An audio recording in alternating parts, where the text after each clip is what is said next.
You have exactly 20 minutes to clean out your office, Luca. The words hit like bullets to the chest. Luca Romano stared at his younger brother Vincent, who sat behind what had been Luca's mahogany desk just hours ago, the same desk where he'd built a $50 million empire from nothing. My own blood. Luca's voice carried that dangerous edge everyone in Chicago knew meant trouble. My own fucking brother. Vincent didn't flinch. Business is business. The board voted unanimously. You're out. Luca's tattooed hands clenched into fists, the intricate sleeve covering his right arm, a masterpiece depicting his rise to power, seemed to pulse with rage. At 35, he'd thought he was untouchable. The Romano name commanded respect in every corner of the city. $50 million doesn't just disappear, Vincent. Someone's been cooking the books. Prove it. Vincent's smirk was cold. You've got 19 minutes now. Before I continue this intense confrontation, I want to ask you to hit that subscribe button if you're enjoying this story. Also, drop a comment letting me know where you're watching from. I love connecting with listeners around the world, and if this opening has you hooked, smash that like button. Now, back to Luca's world crashing down. Luca turned toward his floor-to-ceiling windows overlooking Michigan Avenue. 35 floors below, Chicago pulsed with life, unaware that one of its most powerful men was being stripped of everything. That's when he saw her reflection in the glass. Amanda Sullivan stood in the doorway, her father's janitor uniform hanging loosely on her petite frame. But it was her fiery red hair and the manila envelope clutched in her trembling hands that caught his attention. "Mr. Romano!" Her voice was barely a whisper, but it cut through the tension like a blade. I think you need to see this." Vincent shot to his feet. "What the hell is the cleaning girl doing here? My name is Amanda." Her green eyes flashed with sudden fire. "And I'm not just the cleaning girl." She stepped forward, her sneakers squeaking against the marble floor. 22 years old, with freckles scattered across her pale skin like stars, she looked like she belonged anywhere but in this testosterone-fueled power struggle. "I was reviewing the security footage for my criminology thesis," she continued, her voice gaining strength. "Did you know the cameras in this building record everything, even private meetings?" Luca turned slowly, his dark eyes locking onto hers. Something electric passed between them. Recognition, maybe. Or perhaps the beginning of something neither expected. "What kind of everything?" His voice was silk over steel. Amanda's hands shook as she opened the envelope. "The kind that shows your brother and your CFO moving money into offshore accounts. The kind that proves you didn't lose $50 million. She paused, swallowing hard. "Someone stole it." Dafia. 2. The silence in the room was deafening. Vincent's face had gone white, while Luca stepped closer to Amanda, his presence both intimidating and protective. "Show me," Luca commanded, his voice dropping to that dangerous whisper that had made grown men confess their sins. Amanda's fingers fumbled with the photographs and printed emails. For a moment, she wondered if she'd made the biggest mistake of her life. But then she looked up into Luca's dark eyes and saw something unexpected, vulnerability beneath the fury. "These are from last Tuesday night," she began, spreading the images across the desk Vincent had claimed. "Your brother met with Marcus Webb, your CFO, and someone I couldn't identify. They thought the building was empty." Vincent lunged forward. "For you little—" "Don't!" Luca's voice cracked like a whip. He didn't even look at his brother. His attention was fixed entirely on Amanda. "Continue." Amanda's heart hammered against her ribs. She'd studied criminology for 3 years, but nothing had prepared her for this moment. "They were discussing something called Project Clean Slate. From what I could hear through the security system, they've been siphoning money for months. Small amounts at first, then larger sums." She pulled out a printed email. "Marcus accidentally sent this to the wrong server. It details account numbers in the Cayman Islands." Luca took the paper, his tattooed fingers brushing hers. The contact sent an unexpected jolt through Amanda's system. Up close, he was even more imposing.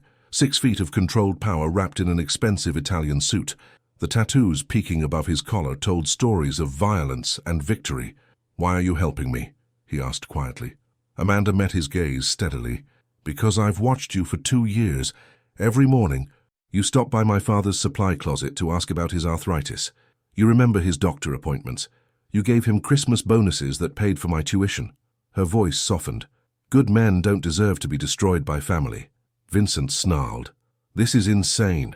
You're trusting some janitor's daughter over your own blood." My own blood tried to destroy me, Luca replied, never taking his eyes off Amanda. At least she has proof. Amanda pulled out her laptop. There's more. I've been tracking the digital footprints. Marcus has been using your access codes, but he's been sloppy. If we move fast, we can trace where the money went and potentially recover it. Luca raised an eyebrow. Amanda blushed but held her ground. I mean, if you want my help, I graduate next month with a degree in criminology and a minor in computer forensics. Plus, she added with a sudden spark of humor, I clean this building every night. I know where all the bodies are buried, metaphorically speaking. For the first time in hours, Luca almost smiled. What's your name? Amanda Sullivan. Amanda Sullivan, he repeated, as if testing how it sounded. You might have just saved my life. Vincent slammed his hand on the desk. This is ridiculous. Security. Security answers to me, Luca said coldly. At least for the next... He checked his Rolex. 15 minutes. Amanda's mind raced. What if we could prove the theft before your time runs out? Luca studied her face, the determination in her green eyes, the stubborn set of her chin. Then we'd better get started. 20 minutes later, they sat in Luca's private elevator, descending to the parking garage. Amanda clutched her laptop bag, while Luca made rapid-fire phone calls to lawyers and accountants he still trusted. The confined space hummed with tension and something else, an awareness that crackling between them like electricity before a storm. Tony, I need you to freeze any accounts Marcus Webb has access to. Tao. Luca's voice was ice-cold authority. I don't care what time it is in Switzerland. Amanda tried not to stare, but it was impossible. Even in crisis, Luca commanded attention. The way he moved, spoke, existed, everything about him screamed power. She'd never been this close to someone so dangerous, yet she felt inexplicably safe. Where are we going? She asked when he ended the call. Somewhere Vincent and his lackeys can't find us while you work your computer magic. The elevator opened to reveal a gleaming black Lamborghini. Ever been in one of these? Amanda's eyes widened. I take the bus. Luca's laugh was genuine this time. Well, Amanda Sullivan, tonight you're riding with the devil. As the car roared to life, Amanda gripped her seat. Are you sure about this? Trusting someone you just met? In my world, trust is earned through actions, not words.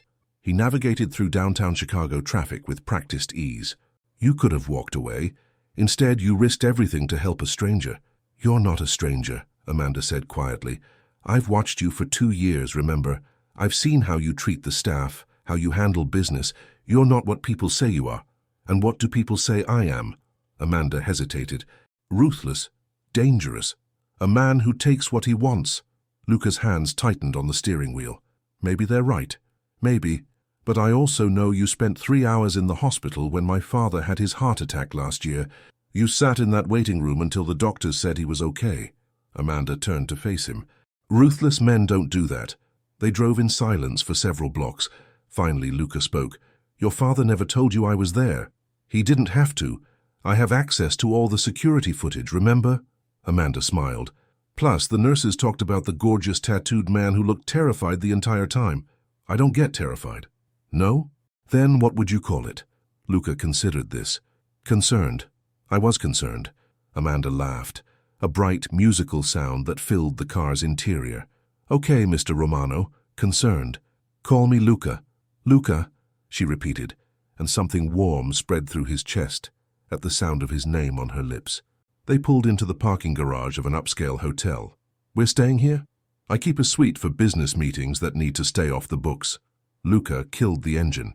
It's secure, private, and has the fastest internet connection in Chicago. As they walked toward the elevator, Amanda became acutely aware of the picture they made. Him in his expensive suit, her in her father's old work clothes. I'm not exactly dressed for this place. Luca stopped and really looked at her for the first time. Red hair falling in waves past her shoulders, green eyes that sparkled with intelligence and humor, curves that her oversized uniform couldn't completely hide. You're perfect exactly as you are. The unexpected compliment made Amanda's cheeks burn. I don't think anyone's ever called me perfect before. Then they weren't paying attention. Dotura. 4. The hotel suite was exactly what Amanda had expected from Luca's world. Expensive everything, floor-to-ceiling windows, and technology that probably cost more than her annual tuition. She set up her laptop on the marble dining table while Luca ordered room service and made more calls. "Marcus, you son of a bitch, pick up your phone," he growled into his cell, pacing like a caged panther. Amanda tried to focus on the financial records she'd downloaded, but Luca's presence filled the room. Even stressed and angry, he moved with lethal grace. The tattoos covering his arms told stories. She could make out dates, names, symbols that probably meant life and death in his world. "Any luck?" he asked, appearing beside her with 2 cups of coffee. "Some, look at this." Amanda pulled up a spreadsheet. "Marcus has been incredibly systematic. Small transfers every week, always under the federal reporting threshold. But when you add them up," she ran the calculation, $47 million over 8 months. Luca's jaw tightened. "Clever bastard. There's more. He's been using shell companies, but I can trace the incorporation papers. Most lead back to—" Amanda hesitated. "What?" "Your uncle, Sal Romano." The coffee cup shattered against the wall. Amanda jumped, but Luca didn't seem to notice the mess. His face had gone dangerously calm, the kind of calm that preceded violence. "My uncle raised me after my parents died," he said quietly. "He taught me everything I know about business, loyalty, family." Amanda reached for his hand without thinking. His skin was warm, the knuckles scarred from old fights. "I'm sorry. Don't be sorry for telling the truth." He looked down at their joined hands. "You have no idea what you've walked into, do you?" "Actually, I have a pretty good idea." Amanda's voice was steady despite the fear creeping up her spine. "I've been studying criminal organizations for my thesis. I know what family betrayal means in your world." Luca turned their hands over, studying her delicate fingers against his battle-worn ones. "And you're still here." "I'm still here. Why?" His dark eyes searched her face. "You could walk away right now. Take your evidence to the FBI. Wash your hands of all this." Amanda considered the question seriously. Why was she here? Yes, she wanted justice, and yes, she felt sorry for him. But it was more than that. Something about Luca Romano called to her, not the dangerous reputation or the money, but the man she'd glimpsed in the hospital waiting room, the one who remembered her father's arthritis. "Because someone needs to be on your side," she said finally. "And because I think you're worth saving."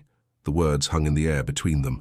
Luca's thumb traced across her knuckles, sending shivers up her arm. "Amanda," he said her name like a prayer. "You don't know what you're saying." "Don't I?" She met his gaze boldly. "I'm 22, not 12. I know what I'm feeling. And what are you feeling?" Her heart hammered, but she didn't look away. "Like maybe my whole life led to this moment. Like maybe all those nights studying criminal psychology were preparing me to understand someone like you." Luca leaned closer. "Someone like me will only bring you pain. Maybe. Or maybe someone like you needs someone like me." Their faces were inches apart now. Amanda could see the gold flecks in his dark eyes, could feel the heat radiating from his body. "This is insane," he whispered. "Completely," she agreed. He was about to close the distance when his phone exploded with calls. "Lamfisuras, 5. They know we're onto them." Luca answered the 7th call in 5 minutes, his free hand never leaving Amanda's back, as he pulled her closer to the window, away from potential sightlines. Amanda's laptop chimed with an incoming message. Her face went pale as she read. "Luca, we have a problem." He ended his call abruptly. "What is it?" "Someone just accessed my university account and deleted all my research files." Her fingers flew over the keyboard. "They're trying to erase the evidence. Can you get it back?" "Maybe. I have backups, but—" Amanda's phone rang. Her father's name appeared on the screen. "Dad? Amanda? Sweetheart, where are you?" Tom Sullivan's voice shook with fear. "Some men came by the apartment asking questions. They said they were friends of yours from school, but—" Luca was already moving toward his closet, pulling out a handgun. Amanda's eyes widened, but she kept talking to her father. "Dad, listen to me carefully. Go to Aunt Mary's house right now. Don't pack anything. Just go. I'll explain everything later." "Amanda, you're scaring me." "I know, Dad. Please, just trust me. Go to Aunt Mary's and don't answer the door for anyone except me." After she hung up, the silence in the room was deafening. "They threatened my father," Amanda said quietly, her hands shaking as she closed the laptop. Luca checked the gun's magazine with practiced efficiency. "No one threatens what's mine." The possessive edge in his voice sent heat through Amanda's veins despite the circumstances. "I'm yours?" He looked at her then, really looked. taking in her fierce green eyes and stubborn chin. "From the moment you walked into my office with that evidence, you became mine to protect. I can take care of myself. I know you can, but you shouldn't have to." He holstered the weapon and moved to the hotel phone. "Tony, I need a protection detail on Tom Sullivan. Yeah, the janitor, because his daughter just became the most important person in Chicago." Amanda stood, pacing to the window. The city lights blurred as tears she wouldn't let fall burned her eyes. "This is my fault. I should have gone to the police. The police would have buried this in bureaucracy for months. My money would be gone forever." Luca came up behind her, his hands settling on her shoulders. "You did the right thing." "Did I? My father's in danger because I wanted to play detective." Luca turned her around, tilting her chin up to meet his eyes. "Your father's in danger because my family are greedy bastards who'll kill anyone in their way. This isn't about you playing detective. This is about you having more courage than anyone in my organization." "I don't feel courageous. I feel terrified." "Good, fear keeps you alive." His thumb brushed away a tear she hadn't realized had fallen. "But so do I." The promise in his voice made her breath catch. "What happens now? Now we disappear, until my people secure your father. Then we fight back." "We?" Luca's smile was dangerous and beautiful. "You started this war, Amanda Sullivan. You think I'm letting you miss the victory?" Despite everything, Amanda laughed. "You're insane." "Completely. But I'm also very good at winning." He pulled her closer. "Question is, are you ready to get your hands dirty?" Amanda thought about her father, about the injustice of watching good people get destroyed by greed, about the man in front of her who'd been betrayed by everyone he trusted. "Tell me what we need to do." 6. 3 days later, they sat in a safe house on the outskirts of Chicago, surrounded by laptops, financial documents, and takeout containers. Amanda had barely slept, diving deep into the digital trail while Luca coordinated with the few men he still trusted. The close quarters had created an intimacy that had nothing to do with romance and everything to do with shared purpose. "I found it," Amanda announced, pushing back from her computer with exhaustion and triumph warring on her face. Luca looked up from cleaning his gun. A ritual she'd learned helped him think. "Found what?" "The real reason they wanted you out." She turned the laptop toward him. "This isn't just about stealing your money, Luca. Vincent and your uncle have been in talks with the Genovese family. They're planning to sell your entire operation." The gun clicked as Luca reassembled it with deadly precision. "Sal would never deal with the Genoveses. We've been rivals for decades. Apparently your uncle believes in making alliances when the price is right." Amanda pulled up more files. "They've been negotiating for months. The plan was to drive you out, take control of your assets, and then broker a peace deal that merges the families, with Vincent as the puppet leader and Sal as the power behind the throne." Amanda's voice was grim. "They're splitting $73 million for the handover. Your money was just the down payment." Luca stood and walked to the window, his silhouette dark against the afternoon light. 20 years I've been building this empire. 20 years of blood, sweat, and sacrifice." Amanda joined him at the window, close enough to feel the tension radiating from his body. "We can still stop them." "How?" "They control my men, my accounts, my territory." He turned to face her. "I've got you. 3 loyal soldiers, and whatever cash I had hidden for emergencies. You've also got something they don't." "What's that?" Amanda smiled, the expression transforming her face from pretty to stunning. "You've got me. And I'm really good with computers." Despite everything, Luca laughed. "You think you can hack your way through a Mafia war? I think I can level the playing field." Amanda moved to her laptop, pulling up a new screen. "What if I told you I've been tracking all their communications for the past 3 days? Every phone call, every email, every text message?" Luca's eyes sharpened. "I'd say that's highly illegal." "Probably, but it's also incredibly useful." She showed him the screen filled with intercepted messages. "They're meeting tonight at the old warehouse on the south side. Vincent, your uncle, and representatives from 3 other families." "It's a trap." "Of course it's a trap. But here's the thing about traps. They only work if the prey doesn't know they're walking into one." Luca studied the intelligence she'd gathered, his expression shifting from despair to something much more dangerous. "What are you thinking?" "I'm thinking we crash their party." Amanda's green eyes sparkled with mischief and determination. "But first, we need to make a few phone calls to some very interested federal agents." "The FBI?" "Every crime syndicate in Chicago has been trying to get dirt on each other for years. Tonight they're all going to be in one place, discussing illegal activities, with recorded evidence of money laundering and conspiracy. Amanda grinned. It's like Christmas morning for federal prosecutors. Luca stared at her in amazement. You want to bring down my entire family? I want to bring down the people who betrayed you. The good people in your organization. The ones who stayed loyal, they'll survive. The corrupt ones? Amanda shrugged. They made their choice. For a long moment, Luca said nothing. Then he reached for her face, cupping it gently in his hands. You magnificent, terrifying woman. Is that a yes? Instead of answering, he kissed her. 7. The kiss started soft, almost tentative, but quickly deepened into something desperate and consuming. Amanda's hands fisted in Luca's shirt as 3 days of tension and danger exploded into raw need. When they finally broke apart, both were breathing hard. That wasn't supposed to happen, Luca said against her lips. No, Amanda agreed, but she didn't step away. We have more important things to focus on. Absolutely. His thumb traced her lower lip. Your safety is my priority. The FBI operation is our priority. Right. But neither of them moved. Amanda's phone buzzing broke the spell. She glanced at the screen and smiled. It's my dad. Your protection detail let him call. Answer it. Hi, Dad. Amanda, sweetheart, what the hell is going on? I've got 3 men in suits telling me I can't go to work, I can't go home, and I can't leave this house without a bodyguard. Amanda looked at Luca, who nodded encouragingly. Dad, I need to tell you something important. Remember how you always said that sometimes good people have to do difficult things to protect the people they love? Yes.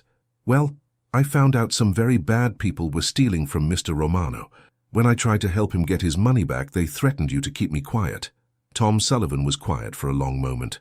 And Mr. Romano is protecting us now? Yes. Is he a good man, Amanda? Amanda met Luca's eyes. He's complicated, Dad. But yes, I think he's a good man who's been surrounded by bad people. And you care about him. It wasn't a question. Amanda's father had always been able to read her like a book. Yes, then I trust your judgment, but Amanda. Yeah, Dad? You be careful. Men like that live in dangerous worlds. After she hung up, Luca was watching her with an unreadable expression. He's worried about you. Of course he is. I've never done anything more dangerous than jaywalking. Amanda moved back to her computer. But I'm not the same person I was a week ago. No, Luca agreed quietly. You're not. They spent the next few hours preparing for the night's operation. Luca made calls to his remaining loyal men, while Amanda coordinated with FBI agent Sarah Chen, who'd been investigating organized crime in Chicago for 5 years. This is either the stupidest thing I've ever done or the smartest, Agent Chen said over the encrypted call. You're sure about the location and time? Positive, Amanda replied. I've intercepted confirmation from all parties. They'll be there. And you'll be wearing wires? Amanda looked at Luca, who was strapping on body armor. Actually, I'll be in a surveillance van 2 blocks away. Only Mr. Romano is going inside. Like hell, Luca said immediately. You're staying at the safe house. No. Amanda's voice was firm. You need me there for technical support. I'll be perfectly safe in an FBI vehicle. Amanda, Luca. She moved to him, placing her hands on his chest. We're partners in this. Equal partners. His jaw tightened. Partners don't let partners walk into danger. Exactly. Which is why you need backup, and I need to make sure nothing happens to you. The admission hung between them. Amanda had just confessed that his safety mattered to her as much as her own. Luca's hands covered hers. When this is over, we'll figure out what comes next. Amanda stood on her tiptoes and kissed him softly. But right now, we have a family to destroy. Luca's smile was sharp and deadly. Remind me never to make you angry. Too late for that, I'm furious. Amanda's green eyes blazed with determination. They threatened my father and tried to destroy a good man. Tonight, they pay. 8. The warehouse district at night was a maze of shadows and abandoned buildings. Amanda sat in the FBI surveillance van, her fingers flying over keyboards as she monitored communications and tracked movement through hacked security cameras. Agent Chen coordinated with her team, while Luca's voice came through the speakers via his wire. I count 6 vehicles, he reported quietly. Vincent's here, Sal's here, and I recognize cars from the Genovese and Torino families. Copy that, Agent Chen responded. Remember, we need them to discuss the illegal activities on record before we move in. Amanda's screens showed heat signatures throughout the warehouse. Luca, there are at least 15 people inside. 3 posted as lookouts on the perimeter. I see them. His voice was calm, but Amanda could hear the underlying tension. Luca? Amanda spoke directly into her microphone. Be careful. Always am, sweetheart. The endearment sent warmth through her chest despite the circumstances. Amanda watched through the cameras as Luca approached the warehouse's main entrance. He moved like a predator, confident and dangerous. Vincent, Luca's voice filled the van as he entered the building. Uncle Sal, gentlemen. Luca, Vincent's voice was cold. You shouldn't be here. Funny, I was thinking the same thing about all of you. Amanda tensed as she watched the screen. Luca was outnumbered 15-1, with only his intelligence and the FBI as backup. You've caused us considerable inconvenience. Sal Romano's gravelly voice carried decades of authority. Walking away from family is one thing. Trying to expose family business is another. Family? Luca's laugh was bitter. Family doesn't steal $47 million and sell out everything their father built. Amanda held her breath as the conversation continued. They needed concrete admissions of guilt. The money was insurance, Vincent said. You were getting reckless, making decisions that put us all at risk. Like refusing to partner with the Genoveses. Like thinking you could run this organization forever without making the hard choices, Sal interjected. It's time for new leadership. Leadership that understands compromise. Amanda's fingers flew over her keyboard. Agent Chen, I'm recording everything. They're admitting to the theft and the conspiracy. Copy that. Standing by. On screen, she watched Luca move deeper into the warehouse. And what happens to me in this new world order? That depends, a new voice said. Amanda recognized it from her research. Tony Genovese, head of the rival family. You could walk away quietly, disappear somewhere warm. We'll even let you keep enough money to retire comfortably. Or you don't walk away at all. The threat was clear. Amanda's heart hammered as she watched armed men shifting positions around Luca. Interesting offer, Luca said casually, but I think I'll pass. That's unfortunate, Sal said sadly. I really hoped you'd be reasonable. Amanda saw movement on the cameras, men reaching for weapons. Agent Chen, they're about to kill him. All units, go, go, go. The warehouse exploded into chaos. FBI agents poured through every entrance as gunfire erupted inside. Amanda watched in horror as Luca dove for cover behind shipping containers. I've lost visual on Luca, she reported, her voice tight with fear. Amanda, stay in the van, Agent Chen ordered as she grabbed her weapon, but Amanda was already moving. She couldn't sit in safety while the man she was falling in love with faced death alone. Amanda, no, Agent Chen called, but Amanda was already out of the van and running toward the warehouse. She had to reach him. She had to help him, because somewhere in the past week, Luca Romano had become more than just a case study in criminal behavior. He'd become everything. 9. Amanda reached the warehouse's side entrance just as an explosion rocked the building.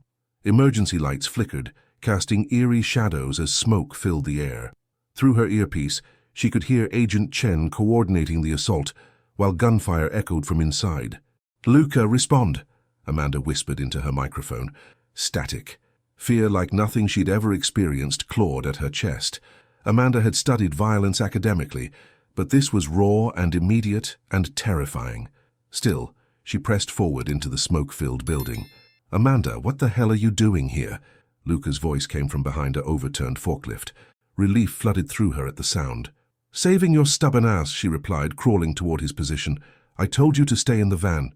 When have I ever done what you told me? Amanda reached his side and saw blood on his shirt. You're hurt.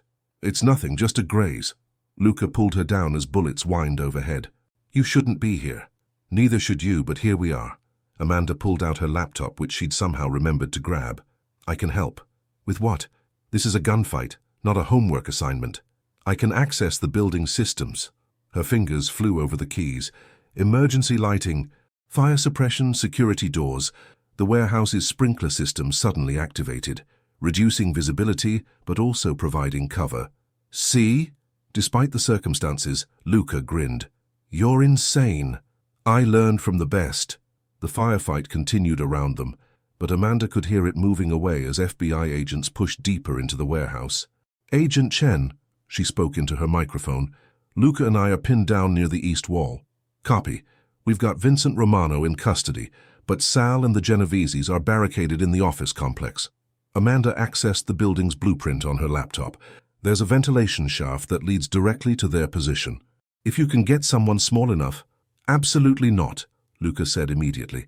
Don't even think about it. Think about what? Amanda asked innocently, already studying the shaft dimensions. Whatever plan is forming in that brilliant, reckless mind of yours. Amanda looked at him, dark hair disheveled, face streaked with dust, eyes fierce with protection and something deeper. I love you, she said simply. Luca went very still. What? I know it's crazy. I know we've only known each other a week, but I love you, and I'm not losing you to some family feud. Amanda's voice was steady, despite the bullets flying around them. So yes, I'm going through that ventilation shaft to help the FBI end this. Amanda, she kissed him hard, pouring everything she felt into the contact. Trust me. Before he could respond, she was moving toward the shaft opening she'd spotted. Luca cursed in Italian and followed. Agent Chen, I'm going to try to reach the office complex through the ventilation system, Amanda reported. Negative, civilian, too dangerous. I'm already moving. Amanda pulled off the vent cover. I can get behind them, maybe cause enough distraction for your people to move in. I'm going with her, Luca said grimly. You're too big for the shaft, Amanda replied, hoisting herself up into the narrow space. Stay here and coordinate with the FBI. Like hell. But Amanda was already crawling through the darkness, following the building schematic she'd memorized. Behind her, she could hear Luca giving terse instructions to Agent Chen about her route. The shaft was hot, cramped, and terrifying. But with every foot she crawled, Amanda reminded herself of what was at stake. Justice for Luca, safety for her father, and maybe a future with the most dangerous man she'd ever met. Above the office complex, she could hear voices through the thin metal. FBI has the building surrounded. Should have killed him when we had the chance. Amanda positioned herself over what she hoped was the right spot and pulled out her phone. Calling Agent Chen. I'm in position, she whispered. When you're ready to move, I'll create your distraction. 10. Amanda took a deep breath and kicked out the vent cover with both feet. It crashed to the floor below, sending dust and debris flying. In the chaos that followed, she dropped into the office just as FBI agents burst through the main door. Freeze, FBI! But it was the shocked face of Sal Romano that caught Amanda's attention. Behind him, she saw something that made her blood run cold. Surveillance photos of her and Luca, detailed financial records, and what looked like a kill order with her father's name on it. You, Sal snarled, reaching for his gun. This is all because of you.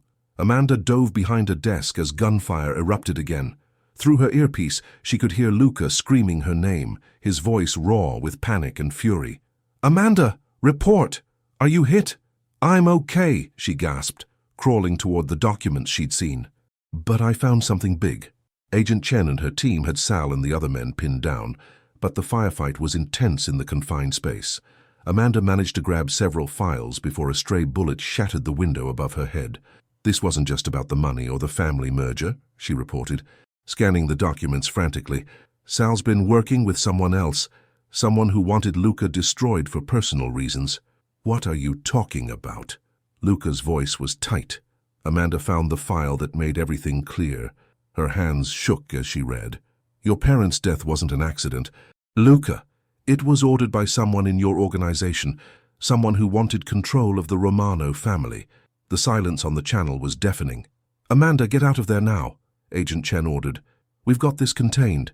But Amanda was still reading, her criminology training helping her piece together the evidence. Sal found out who killed your parents 15 years ago. He's been blackmailing them ever since. She flipped to the last page, and her blood went cold. Oh my God! What is it? Luca's voice was deadly quiet. The person who ordered your parents' death. It's Judge Patricia Romano, your cousin. She's been feeding information to rival families for years, taking bribes to fix cases. When your parents found out, Amanda's voice broke. She had them killed to protect herself. The gunfire suddenly stopped.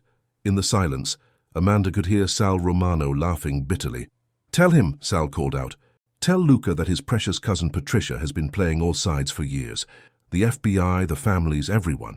She's been untouchable because who suspects a federal judge? Amanda's mind raced. That's why you really stole the money.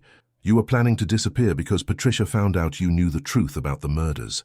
Smart girl, Sal said wearily. Too smart for her own good. Through the office windows, Amanda could see police cars and federal vehicles surrounding the building. It was over, the immediate threat anyway. But the revelation about Judge Romano changed everything. "Amanda, I need you to get those files to Agent Chen." Luca's voice was strangely calm. "All of them. What are you going to do?" "What I should have done 15 years ago." The cold certainty in his voice terrified her more than the gunfight had.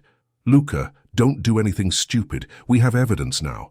Legal evidence. Let the system handle it." "The system?" Luca's laugh was bitter. "The system that allowed a corrupt judge to murder my parents and walk free for 15 years? Luca, please. If you go after her now, you'll throw away everything we've accomplished. You'll go to prison, or worse." Amanda's voice broke. "And I'll lose you." Agent Chen appeared beside Amanda, helping her to her feet. "Romano, if you're listening, the civilian is right. We have enough evidence to bring down Judge Romano legally. Don't throw that away for revenge." The silence stretched on. Finally, Luca spoke, his voice heavy with emotion. "I'll be waiting for you outside, Amanda. We have a lot to talk about." But the tone of his voice suggested he'd already made his decision about his cousin. And Amanda knew she might be the only person who could stop him from destroying himself in pursuit of justice. 11. 2 hours later, Amanda sat in Agent Chen's field office, having given her complete statement about the evening's events. The evidence she'd recovered from the warehouse was spread across multiple tables as federal agents and attorneys worked to build cases against Judge Patricia Romano and the various crime families involved. "You did good work tonight," Agent Chen said, handing Amanda a cup of coffee. "Your evidence and testimony will put a lot of dangerous people in prison." "What about Luca? What about him?" Agent Chen's expression was carefully neutral. "He was the victim of a conspiracy to steal his assets and murder him. As far as we're concerned, he was acting in self-defense." Amanda studied the agent's face. "You know he's planning something." "I know a lot of things. I also know that sometimes the system moves slowly, and justice takes time." Agent Chen sat across from Amanda. "But I also know that you might be the only person who can convince him to let us handle this legally." "And if I can't?" Agent Chen was quiet for a long moment. "Then a federal judge dies tonight, and the man you love spends the rest of his life in prison or dead." Amanda's hands shook as she set down the coffee. "Where is he?"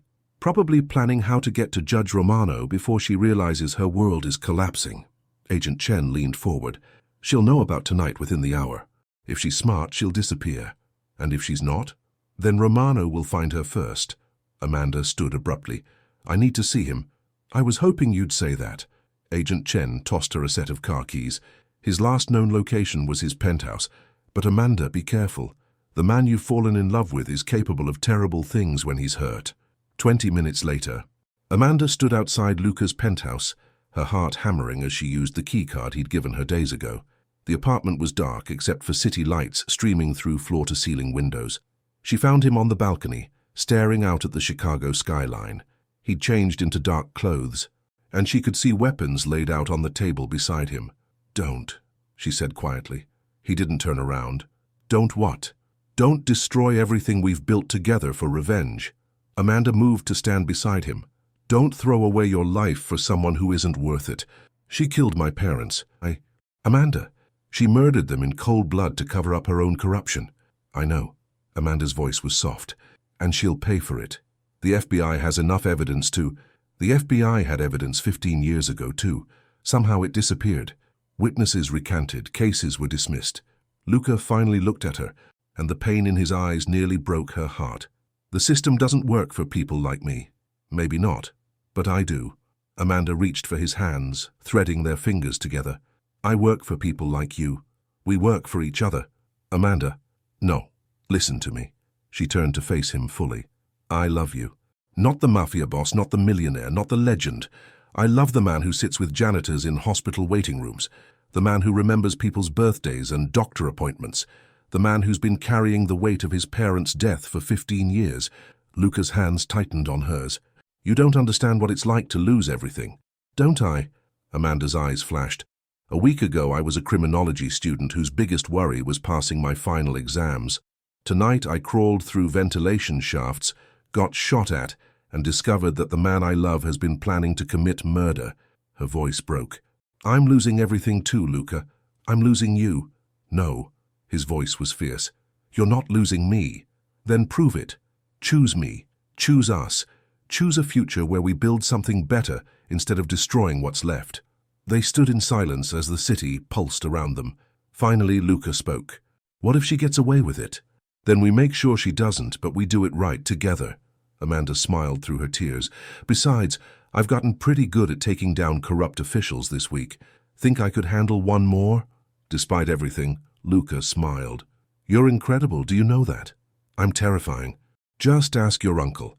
Luca laughed, the sound rich and genuine. "Amanda Sullivan, will you help me build an empire the right way? Are you asking me to be your partner in crime?" "I'm asking you to be my partner in everything." Amanda reached up and kissed him, pouring all her love and hope and determination into the contact. "Yes. Ditarvisiu, 12. 6 months later, Amanda adjusted her new business suit as she walked into the Romano Industries boardroom. The company had been completely restructured, with Luca as CEO and Amanda as head of operations and compliance. The transition hadn't been easy, but legitimate success felt infinitely better than stolen wealth. "Mrs. Romano," Luca's assistant smiled as she passed. "The New York investors are in Conference Room A."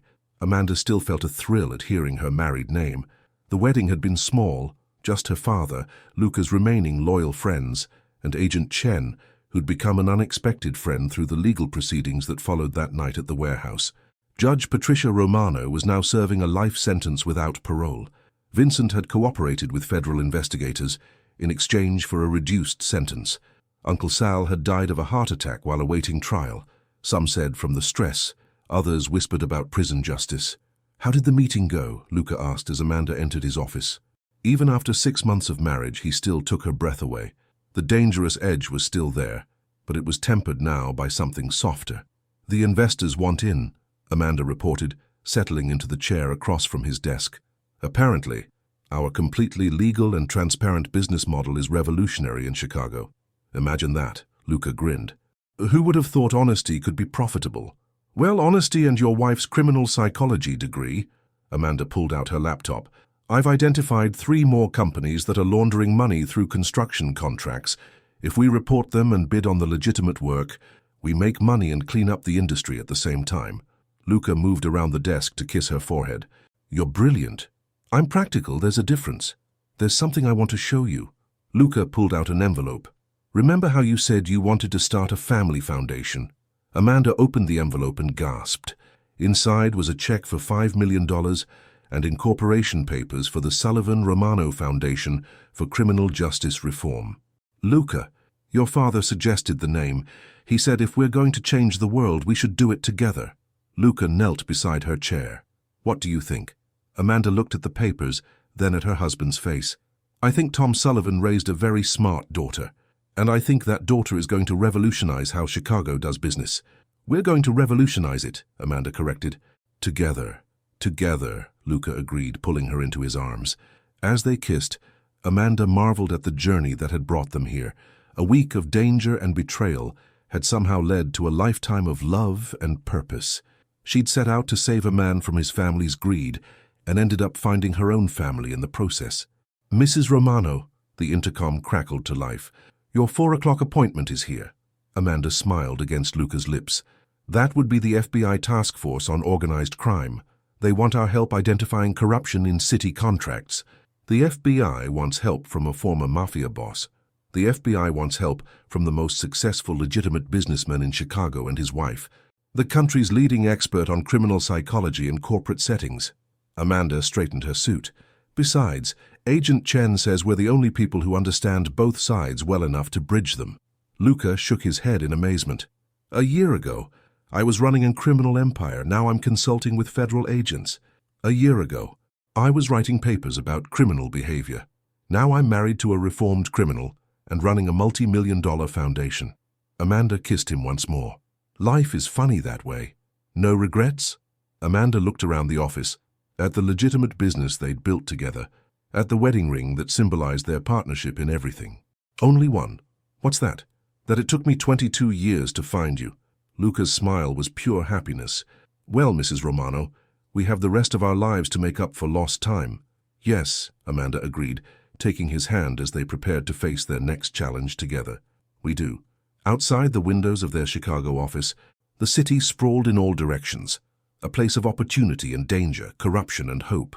But inside, two people who'd found love in the most unlikely circumstances were building something beautiful, an empire based on love, trust, and the revolutionary idea that doing good could be the most profitable business of all.